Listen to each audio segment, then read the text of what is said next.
നോക്കൂ, ബീഹാർ പിടിക്കാൻ വലിയ പടയൊരുക്കമായിട്ട് BJP ഇന്ന് സുജാവ് യാത്ര എന്ന യാത്ര ആരംഭിക്കുകയാണ്. സുജാവ് യാത്ര എന്നത് അവിടുത്തെ ജനങ്ങളെ നേരിട്ട് കാണുക, ജനങ്ങളുടെ അഭിപ്രായങ്ങൾ കേൾക്കുക, ജനങ്ങൾ പറയുന്ന കാര്യങ്ങളെ കേന്ദ്രീകരിച്ച് പ്രകടന പത്രിക തയ്യാറാക്കുക. എന്നുവെച്ചാൽ തിരഞ്ഞെടുപ്പിനെ എങ്ങനെയാണ് BJP അഭിസംബോധന ചെയ്യേണ്ടത് അല്ലെങ്കിൽ നേരിടേണ്ടത്, അതിൻ്റെ ലക്ഷ്യങ്ങൾ എന്തായിരിക്കണം, എങ്ങനെ അത് സാക്ഷാത്കരിക്കാൻ കഴിയും എന്നെല്ലാ കാര്യങ്ങൾ പഠിക്കുന്നതിന് ഗ്രാസ് റൂട്ട് ലെവലിലുള്ള ഒരു അന്വേഷണത്തിൻ്റെ ഭാഗമായി നടക്കുന്ന യാത്രയാണ് സുജാവ് യാത്ര. ഇന്നാണ് അത് ആരംഭിക്കുന്നത്. ഇന്ന് ആരംഭിച്ച് ഒക്ടോബർ 20 അത് അവസാനിക്കാനായിട്ട് പോകുന്നത്. 2005 മുതൽ ബീഹാർ യഥാർത്ഥത്തിൽ NDAയുടെ ഭരണത്തിലാണ്. ആ NDA ഭരണം നിലനിർത്തുക എന്നത് ഇന്ന് BJPയുടെ വലിയ ഒരു അഭിമാന പ്രശ്നമായി മാറിക്കഴിഞ്ഞിരിക്കുകയാണ്. കാരണം ഈ കഴിഞ്ഞ മാസങ്ങളിലെല്ലാം ബീഹാറിൽ വലിയ കൊടുമ്പിരി കൊണ്ട പ്രചരണം തന്നെയാണ് രാഹുൽ ഗാന്ധി നടത്തിയിരുന്നത്. വോട്ട് ചോർ യാത്ര യഥാർത്ഥത്തിൽ ബീഹാറിനെ പിടിച്ചു കുലുക്കിയെന്നൊക്കെയാണ് വാർത്താമാധ്യമങ്ങൾ നമ്മളോട് പറഞ്ഞുകൊണ്ടിരുന്നത്. അതിനൊക്കെ മരുന്നിട്ട് മറികടന്ന് വീണ്ടും അധികാരത്തിലെത്തുന്നതിന് ആവശ്യമായ തന്ത്രങ്ങളുമായിട്ട് BJP ഇന്ന് തുടങ്ങുകയാണ് ചെയ്യുന്നത്. അതാണ് സുജാവ് യാത്ര. എന്താണ് പ്രശാന്തിന് ഈ കാര്യത്തിൽ പറയാനുള്ളത്? BJPക്ക് കീറാമുട്ടിയാ ബീഹാർ. അത് നമ്മളിപ്പം നോക്കുമ്പോഴും ഇപ്പോഴത്തെ ഇലക്ഷനെ അവിടുന്ന് വരുന്ന റിപ്പോർട്ടുകൾ തന്നെ കീറാമുട്ടി. ഞാൻ പറഞ്ഞത് നിതീഷ് കുമാറിൻ്റെ കാര്യം വെച്ചാൽ പറഞ്ഞത്. രണ്ട് കാര്യമുണ്ട് BJP കീറാമുട്ടിയാന്ന് പറയുന്നതിൻ്റെ കാര്യം. ഞാൻ മനസ്സിലാക്കുന്നത് BJPക്ക് ശരിക്കും പറഞ്ഞാൽ നേതാക്കന്മാരില്ലാത്തത്, BJPക്ക് ആഴത്തിൽ വേരില്ലാത്തതുമായിട്ടുള്ള ഒരു സംസ്ഥാനം തന്നെയാണ്. അവർ പണിഞ്ഞ് അതായത് അവർക്ക് അവിടെ നിന്ന് എടുത്തു കാണിക്കാവുന്നതായിട്ടുള്ള ഒരു പ്രോമിനന്റ് ലീഡർ ഇല്ല. മാത്രമല്ല അവർക്ക് എത്തിപ്പെടാൻ പറ്റാതിരുന്ന ഒരു സംസ്ഥാനം കൂടെ. BJPയുടെ ഈ പറയുന്ന മുദ്രാവാക്യങ്ങളും അല്ലെങ്കിൽ അവരുടെ താല്പര്യങ്ങളും ഒക്കെ സംരക്ഷിച്ചു സോഷ്യലിസ്റ്റ് ചിന്താഗതിയുടെ ഒരു വിവിധ മുഖങ്ങളാണല്ലോ അവിടുത്തെ രാഷ്ട്രീയ പാർട്ടിയുടെ ഒരു നിലനിൽപ്പ്. ഇപ്പോഴും അവരൊക്കെ തന്നെ. അപ്പോൾ അവിടെ അവരെങ്ങനെയോ വന്നു, ഈ പറയുന്നത് പോലെ വന്നു കയറിയാൽ ഒട്ടകത്തിന് സ്ഥലം കൊടുക്കുന്നവരുള്ള ഒരു പാർട്ടിയാണ് BJP. പിന്നെ അവൻ ആ ടെൻറ്റും കൊണ്ടേ പോകത്തുള്ളൂ. അങ്ങനെ വന്നു.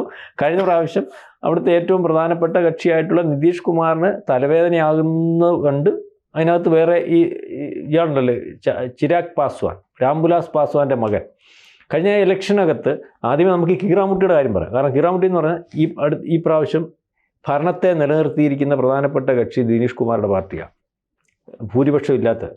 അപ്പം ആ നിതീഷ് കുമാറിൻ്റെ പാർട്ടിയും നിതീഷ് കുമാറിൻ്റെ ഒരു സ്വഭാവം എന്ന് പറഞ്ഞാൽ അഴിമതിയൊന്നും കൂടുതലായിട്ട് നമുക്ക് പറയാൻ പറ്റുന്നില്ലെങ്കിലും ഓട്ടോയുടെ സ്വഭാവമാണ് നിതീഷ് കുമാറിൻ്റെ. ഈ ഓട്ടോ പോകുമ്പം നമ്മൾ പുറകിലൊരു വണ്ടി ഒഴിച്ചു പോയാൽ ഇവൻ എങ്ങോട്ട് തിരിഞ്ഞു കഴിഞ്ഞാൽ പറയാൻ പറ്റത്തുള്ളൂ. മനസ്സിലാവുന്നേ എന്ന് പറഞ്ഞാൽ ഇന്ന് വൈകിട്ട് നിതീഷ് കുമാർ BJPയുടെ കൂടെ ഇരിക്കുകയാണെങ്കിൽ നാളെ കാലത്ത് ചിലപ്പം രാഹുൽ ഗാന്ധിയുടെ കൂടെ ഇരിക്കും. അപ്പോൾ ആ ഒരു സ്വഭാവക്കാരനായിട്ടുള്ള മനുഷ്യൻ ഇപ്പം ഇതാണ് സ്ട്രോങ് എന്ന് കണ്ട്, അല്ലെങ്കിൽ ഇതിനു മുമ്പ് തന്നെ നമുക്കറിയാം എത്ര വട്ടം ഭരണമാണ് ഇതൊന്നും കണ്ട് ഇതിനകത്ത് നിൽക്കുക. നാളെ കാലത്തെ ഇയാളെ വെച്ചിട്ട് BJP ഇലക്ഷനെ ഫേസ് ചെയ്യുന്നു. രാവിലെ എല്ലാം കഴിയുമ്പം ഈ പറഞ്ഞ പ്രാവശ്യപ്പെടുത്ത് ഭൂരിപക്ഷമില്ല, അല്ലെങ്കിൽ രാഹുൽ ഗാന്ധിയുടെ നേതൃത്വത്തിലുള്ള അല്ലെങ്കിൽ ഈ പറയുന്ന ലാലുവിൻ്റെ മക്കളും എല്ലാം കൂടെ തീരുമാനിക്കും എന്തുവാരും ഭരണം ഇനിയും അവരുടെ കൊണ്ട് കൊടുത്താൽ ശരിയാവത്തില്ല, ഇയാളെ എങ്ങ് പിടിച്ച് മുഖ്യമന്ത്രി ആക്കിയാൽ ആ ഒരു സാഹചര്യത്തിൽ തുല്യ ശൂഷമൊക്കെ നിൽക്കുമെങ്കിൽ ഇയാളങ്ങ് പോകും. അപ്പോൾ പിന്നെ ആരായി ഭൂരിപക്ഷം നഷ്ടപ്പെടുന്ന കേന്ദ്ര അങ്ങനെ ഒരു കീറാം. അല്ല, ഇങ്ങനത്തെ ഒരു സിറ്റുവേഷൻ ഉണ്ടായിട്ടും ഇതുവരെയായിട്ടും അവർക്ക് പക്ഷേ നിതീഷ് കുമാറിന് ഉപേക്ഷിക്കാൻ കഴിയില്ല. അയാളെ മാറ്റി വെച്ച് കഴിഞ്ഞാൽ BJPക്ക് മുന്നോട്ട് പോകാൻ പറ്റത്തില്ല. നിതീഷ് കുമാറിൻ്റെ വോട്ട് അവിടുത്തെ മുസ്ലിം വോട്ടും സാധാരണക്കാരൻ്റെ വോട്ടും ഞാനതാ പറഞ്ഞത്. ഇതുവരെ BJPക്ക് സ്ട്രോങ് ആയിട്ട് തീരുമാനം എടുക്കാൻ പറ്റുന്ന വോട്ട് ബാങ്ക് ഉള്ള ഒരു സംസ്ഥാനമായിട്ട് ബീഹാർ മാറിയിട്ടുണ്ട്. അതായത് കീറാമുട്ടി എന്ന് പറഞ്ഞത് മനസ്സിലാവുന്നില്ലേ? ഇയാളെ നിലനിർത്തിക്കൊണ്ടേ ഇപ്പോഴും ഫേസ് ചെയ്യാൻ പറ്റത്തുള്ളൂ. അതിനകത്ത് ഈ സോഷ്യൽ എഞ്ചിനീയറിങ്ങിൻ്റെ കാര്യത്തിൽ വലിയ കക്ഷികളാണ് BJP. കഴിഞ്ഞ പ്രാവശ്യം ചെയ്തേതാ? കാരണം ഇയാളൊരു നാശമാണ്, ഇയാൾ കീറാമുട്ടിയാണ്. ഇയാൾക്ക് അവിടെ പപ്പാതി സീറ്റ് മേടിച്ചിട്ട് ഇയാളോട് ചെയ്ത പരിപാടി ചിരാഗ് പാസ്വാനെ പിടിച്ചു. എന്നിട്ട് പറഞ്ഞു നീ അവിടെ നിന്നു, നീയായിട്ടൊരു ബന്ധവുമില്ല. കാരണം ഇവർ നമ്മൾ ഉടക്കായിരുന്നല്ലോ, നിതീഷ് കുമാരും പാസ്വാൻ്റെ മകനുമായിട്ട് ഉടക്കാം.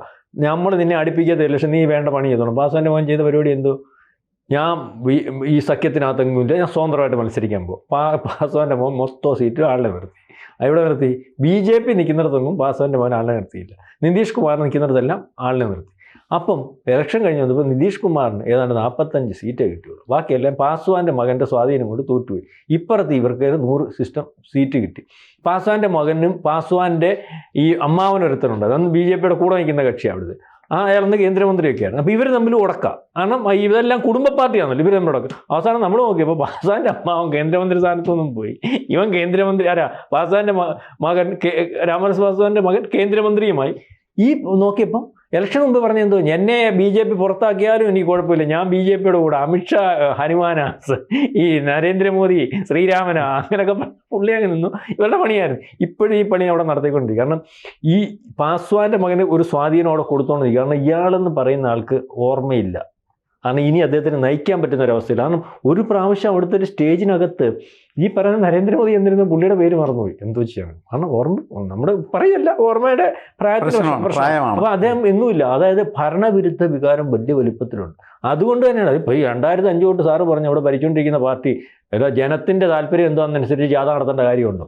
അതിന് വേറൊരു ഐഡിയ BJP ഉണ്ട്. BJPയിൽ പുള്ളി നിങ്ങളുടെ താല്പര്യം അനുസരിച്ച് കാര്യങ്ങൾ നടക്കുന്നില്ല എന്ന് തോന്നി, അതുകൊണ്ട് ഇനിയത്തെ കാര്യത്തിനകത്ത് നിങ്ങളുടെ താല്പര്യം അനുസരിച്ചാണ് നമ്മൾ കാര്യങ്ങൾ തീരുമാനിക്കാൻ പോകുന്നത്. അതായത് അവിടെ കൃത്യമായിട്ട് BJPക്ക് ജയിച്ചു വരാൻ പറ്റുന്ന ഒരു സംവിധാനം ഇതുവരെ ഇല്ല.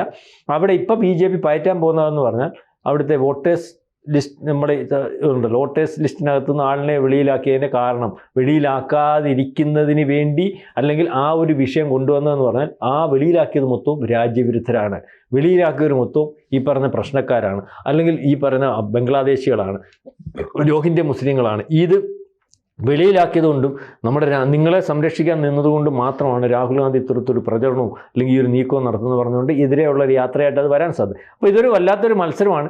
ഇപ്പോഴത്തെ ഒരു ഇതനുസരിച്ച് വീണ്ടും NDA വരും എന്ന് പറയുന്ന ചില സർവേകളുമുണ്ട്. പക്ഷേ അവിടുത്തെ അവസ്ഥയിൽ വളരെ വലിയൊരു പോരാട്ടം തന്നെയായിരിക്കും. മാത്രമല്ല ഇതൊരു കേന്ദ്ര ഗവൺമെൻറ്റിൻ്റെ നിലനിൽപ്പിനെ ബാധിക്കുന്ന ഒരു പോരാട്ടമാണ്.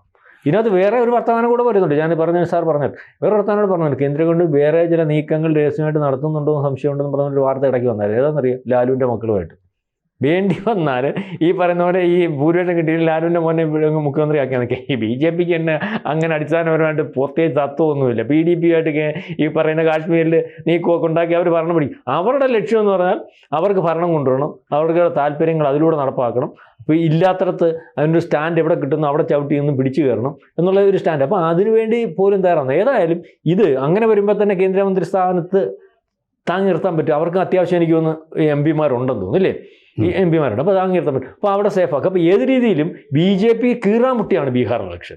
കാരണം ഈ പറയുന്ന സിന്ദൂറിന് ശേഷം അല്ലെങ്കിൽ പഹൽഗാമിന് ശേഷം അല്ലെങ്കിൽ ഇത്തരത്തിൽ രാജ്യങ്ങൾ വളരെ വലിയ കാര്യങ്ങൾ ഫേസ് ചെയ്യുന്ന ഒരവസ്ഥയിൽ അല്ലെങ്കിൽ ഈ പറയുന്ന താരിഫ് വിഷയമായിട്ടും അപ്പം ഇതിന് ഭരണത്തിൻ്റെ ഒരു റിസൾട്ട് ആയിട്ട് പ്രതിപക്ഷം ഉയർത്തി കാണിക്കാൻ അല്ലെങ്കിൽ എന്തെങ്കിലും കുഴപ്പം വന്നാൽ BJP ഭരണം തകരാറിലാണ് അല്ലെങ്കിൽ കുഴപ്പത്തിലാണ്, നീക്കങ്ങളിലാണെന്ന് പറയാൻ വേണ്ടിയുള്ളൂ. അപ്പം മാത്രമല്ല ഭരണത്തിന് ഭൂരിപക്ഷം ഇല്ലാത്തപ്പം അത് താങ്ങി നിർത്തിയിരിക്കുന്ന പാർട്ടി ആയിട്ടുള്ള ഈ പറയുന്ന ഈ നിതീഷ് കുമാർ പാർട്ടി അപ്പം തോറ്റു കഴിഞ്ഞാൽ അതിനകത്തൊക്കെ ചേഞ്ച് വരാനും തെരഞ്ഞെടുപ്പ് ഇത് നിർണായകമായ തെരഞ്ഞെടുപ്പായിട്ട് മാറും.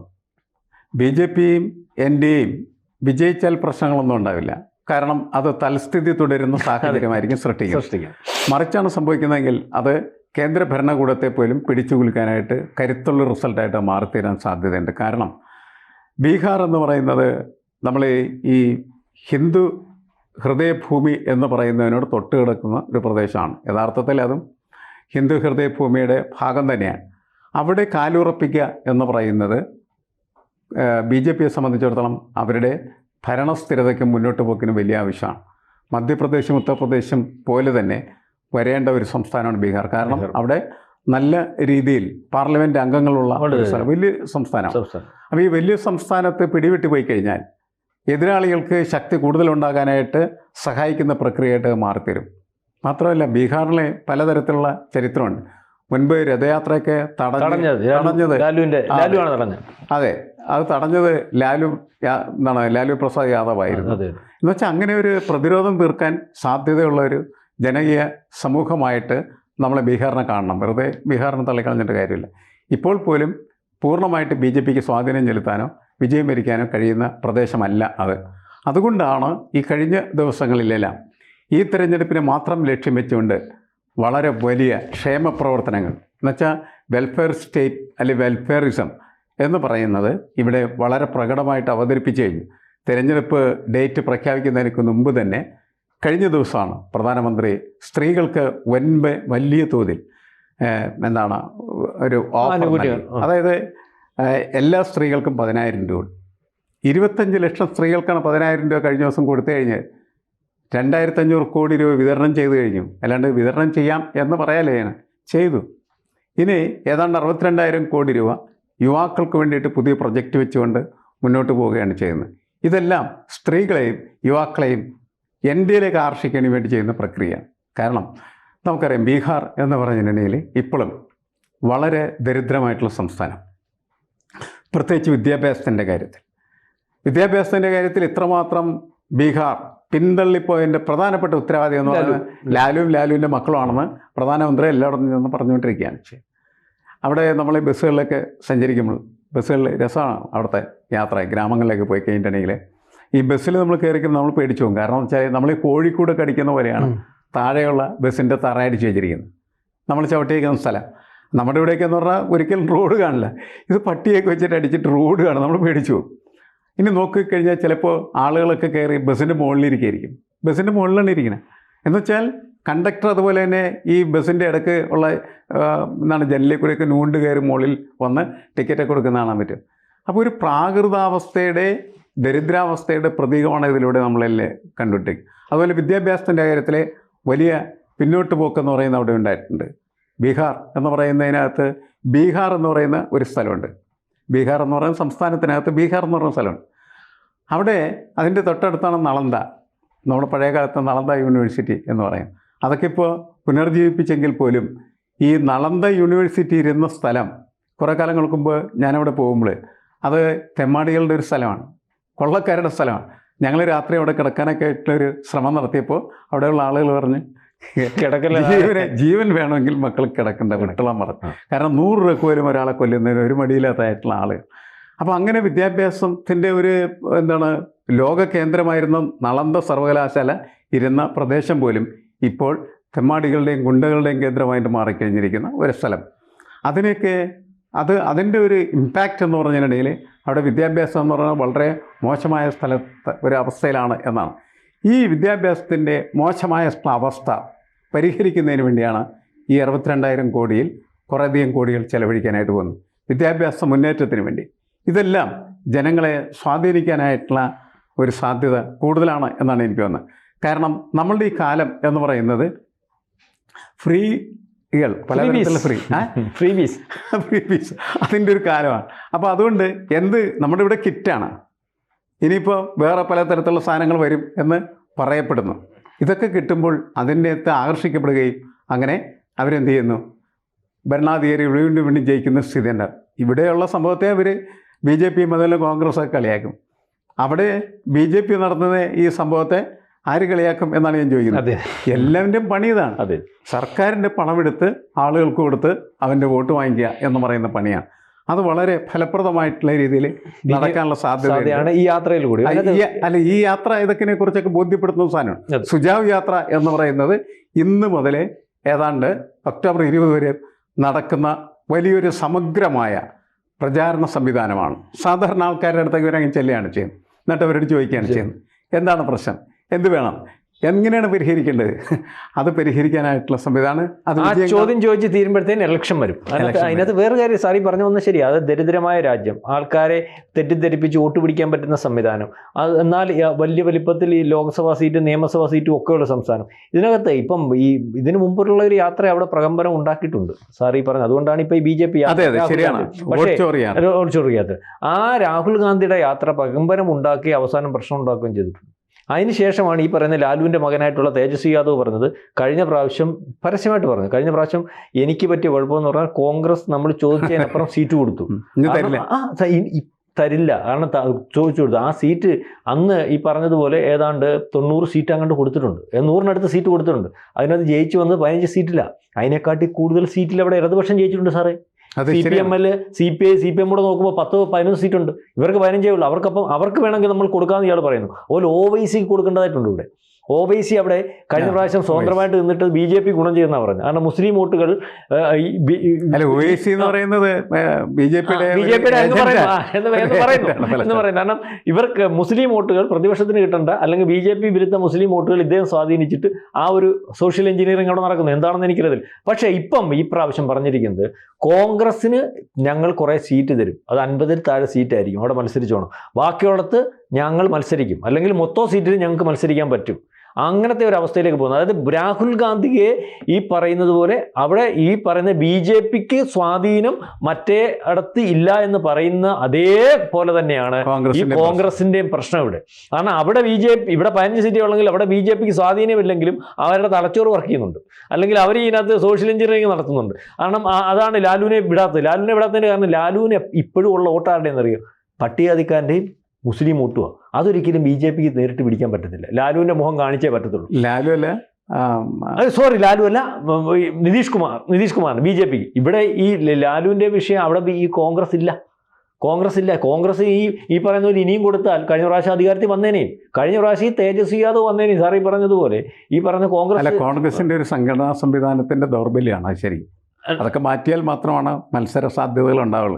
നമുക്ക് എന്താണ് സംഭവിക്കുന്നത് അത് നോക്കുന്നത്. പക്ഷേ അതിനകത്ത് ഈ പറയുന്നത് പോലെ BJP ജീവൻ പറഞ്ഞ പോരാട്ടമാണ്. അതുപോലെ തന്നെ ഇനിയും അധികാരത്തിൽ വരാതിരുന്നു കഴിഞ്ഞാൽ ഒരുപക്ഷെ NDA മുന്നണി തുടരണോ വേണ്ടയോ എന്ന് പോലും തീരുമാനിക്കുന്ന ഒരവസ്ഥയിലേക്ക് അവിടുത്തെ ലാലുവിൻ്റെ നേതൃത്വത്തിലുള്ള RJD അല്ലേ സാർ, RJD അത് വരുന്നു. പക്ഷെ അത് അങ്ങനെ തീരുമാനിക്കുന്നെങ്കിൽ തീരുമാനിച്ചോ എന്നുള്ള രീതിയിലേക്കുള്ള ഒരു മാനസികാവസ്ഥ ഈ പറഞ്ഞ BJPക്കുണ്ട്. കാരണം ഇപ്പം പ്രതിപക്ഷത്തിരിക്കുന്ന ലാലുവിന്റെ മക്കൾ അത്ര കുഴപ്പമില്ല, നമുക്കൊന്നും പറയാൻ പറ്റില്ല ബീഹാറിലേക്ക് എന്തോ. അതെ, അപ്പം എന്തായാലും വരുന്നത് കാണാം എന്നുള്ളത് ആണ് വിചാരിക്കേണ്ടത്. കൂടുതൽ വാർത്തകളും വിശേഷങ്ങളും നിങ്ങളിലേക്ക് എത്താൻ ABC മലയാളം സബ്സ്ക്രൈബ് ചെയ്യുക, ബെൽ ബട്ടണും അമർത്തുക.